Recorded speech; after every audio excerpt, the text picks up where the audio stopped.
Hello and welcome back to blackgirlcouch Reviews. I'm your host Christina. We're back to discuss the fourth episode in the fourth season of Archer, Midnight Ron, written by Adam Reed and Tasha Kondrat. This was an okay episode. Ron Liebman guest starred as Ron Cadillac. We got some backstory on Malory's new husband and his unexpected bond with Archer. But for the most part, this was kind of an okay-ish episode because I do miss our core cast characters. So just having a side mission, while sometimes it can be really fun, sometimes unfortunately it doesn't hit the same note. So I gave this episode a 7.9 out of 10. Wasn't one of my favorites, but still decent. Before we jump into the review, wherever you listen to this podcast, Podbean, Stitcher, Apple Podcasts, Spotify, go down to the rating section, drop some stars, leave a review. My social media will be there as well. If you want to send feedback on our next episode, blackgirlcouch@gmail.com, or you can leave a comment below.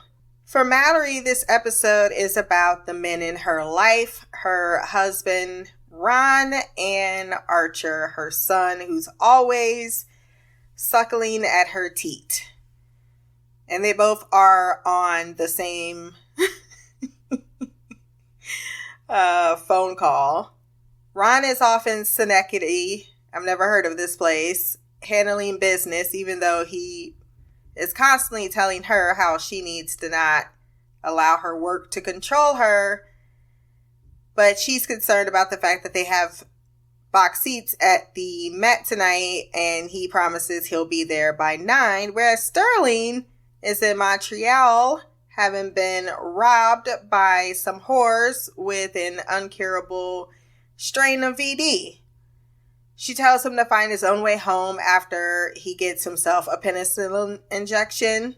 Archer's penis should be a science experiment because there's not much more damage it could possibly take and still be functional. Pam tells Malory no one needs to eavesdrop when she screams into the speakerphone, earning her a glass being thrown in her direction. Question, what is she doing walking around with a crock pot? Malory wonders how Archer could be so foolish as to lose his get out of the country jail card, aka his passport, because he's always been foolish with money and his dick. Turns out that he burned it himself, saying, I'm never going to go back. Her greatest fear in life is that Archer is going to come home announcing his marriage to a whore with bangs. She calls her husband a snooze fest, not realizing at that moment he's currently in a hotel room boozing it up, planning to pick up his stepson. Also has a mysterious suitcase. Archer calls everyone in a line, asking for money to be wired to him via Western Union, and each tell him the same thing. Hell to the no, to the no, no, no, no. Hell no, no, to the no, no. Hell to the no, no, to the no, no, no, no. Hell to the no, no, to the no, no, no. Of course, my favorite was Ray sitting there with his facial mask, like, oh, hold on, let me put you on speaker because I can't believe you actually just asked me that. He calls Lana and she said, nope, nope, nope, nope. And if it sounds like I'm hanging up before you hear the dial tone,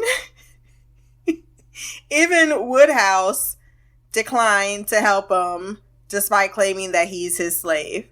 Ron shows up, offers him a ride. He's like, I'd rather hang out with a chud, which it turns out is basically homeless people in Manhattan who've had toxic chemicals put on them. What the hell? Sometimes, I don't know about your brain, Archer. But unfortunately, he has to choose between getting in the car and jail. So he, of course, falls into Ron's Cadillac. And as they're driving, he tells them that while chuds aren't real, alligators are certainly something people have down in the sewer system, which freaks out Archer because now he has to think of the idea of alligators rampaging up the poop chute. His big idea to get Archer across the border is to simply put him in the trunk of his car, because it's not like it's the Mexican border where they actually give a fuck who's trying to get into the country. But he tells him to keep the gun ready because he's about to be robbed at gunpoint when the trunk pops open and there's two guys shooting at him. He's able to kill both before Ron crashes the car. And apparently Archer knows how to parachute out of a flying car. In the suitcase, it turns out Ron is carrying dirty money. They see me rolling, they hating, patrolling and trying to catch me riding dirty, trying to catch me riding dirty, trying to catch me riding dirty, trying to catch me riding dirty, trying to catch me riding dirty. I will say his backstory was way more tame than I thought it was going to be, considering what we know what ISIS does. In the break room, Lana tries to justify her reasons for not helping Archer. She always feels some kind of way and tries to get everyone else to be on the same page of the moral decisions that she makes. And there's anyone to name a thing that Archer ever did for them. Cheryl said chlamydia. Oh, that's nasty. Oh, they're so nasty. Apparently him giving her chlamydia got her over her deductible, so the rest of her doctor's visits for the year were free. Pam said, how many times did you go to the damn doctor? A lot. I kept getting chlamydia. Maybe you should stop letting them hit it raw. I don't know who you are. You're about to get chlamydia. Ron and Archer are picked up by a semi-truck driver who is equated to the backbone of America, which apparently means a grown-ass burly man dressed in bra and panties, fishnet stockings, and heels, who are not taking them to Manhattan as requested, but someplace called Coxsackie. And seeing as they're in the back of the truck, they have no idea. Drinking beer feels like the least of their worries. Turns out Ron's last name really isn't Cadillac, but Kaninsky, and he used to be a car thief, a part of a racket of off-brand Italian gangsters, including Fat Mike. They end up getting their own chop shop, but when he returns with meatball sandwiches one day, they were all busted, and each one of them did 20 years without snitching. I got you, fam! The money is to pay them back for all of the time that they did for him, because he got legitimate and he's had 6 businesses, but someone keeps tipping off the robbers, which Archer says it's the one guy that's always bitching the most, and that's Fat Mike, because he watches that many type of movies. Despite being called the most boring person on the little earth, Ron wants to keep his past a secret, as he's almost legit, though they both realize what kind of snuff like shit they've been driven into when they open, or the door is open for them, and they find themselves surrounded by a lot of men dressed up like women. It's like, I'm not sure how you want to be identified.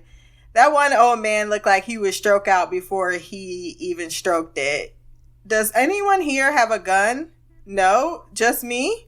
Get back, motherfucker, you don't know me like that. Get back, motherfucker, you don't know me like that. Geek, I ain't playing around. Make one false move, I take you down. Get back, motherfucker, you don't know me like that. Ron did have to ruin it when he wants to see them shot, but then realizes that Archer doesn't have any bullets, so they have to run with things turning out just like the gypsy woman predicted, the one that Cheryl goes to. So they have to jump onto a train. He tries to use the money as a distraction, but it blows away in the wind like paper tends to do. Ron needs Archer's help to get onto the train, but he recalls that he hates him for marrying his mother. So Ron points out that you have a fucking sick relationship with your mother, because paging Dr. Bates, Dr. Norman Bates, you want her all to yourself. He does eventually put him on the train, and points out that, you know, maybe you said some things that made sense. Because Ron's like, look, your relationship with your mother is unhealthy, and it's very true. Archer he needs to be number one in his mother's life because he's never been number one in his mother's life. So this spy thing, him even being half competent with it, is the only true bond they have. The only thing that keeps them even together, because she's made a point of abandoning him in his life. So Archer says that Ron is good for his mother, and he wants to get him back in time for the promised opera. Poor Woodhouse. He has there's a coat ready for him that Ron could use, but he's told he's going to be on punishment. He's like, sometimes I should just run away, but who would take me in? No one, Woodhouse. No one. I would. Archer and Ron, they drive off when they realize that them being friends would drive Malory insane, and considering her reaction when he's just dropping them off, seems like it works like a charm. So both men have accidentally bonded and now are on good terms, which means it's probably going to blow up some way, somehow, because Archer really can't have nice things. And it is good for Archer to bond with someone to have a fatherly figure and maybe be able to be a sponge between him and his mother. And I think he comes to some type of terms with Ron being that person, especially now that they have the secret that they can kind of keep away from her. And we all know that Archer really desperately is always seeking a friend, always seeking validation. So I think that this is, and also seeks to retaliate against his mother. So all these things are working in his favor, which means they can't possibly last.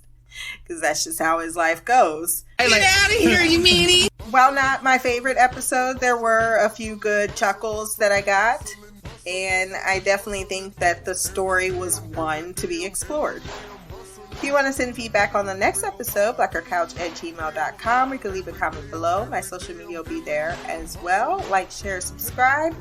Until the next time, peace, hair grease, black girl magic. Hustling, hustling, hustling, hustling, hustling, hustling, hustling.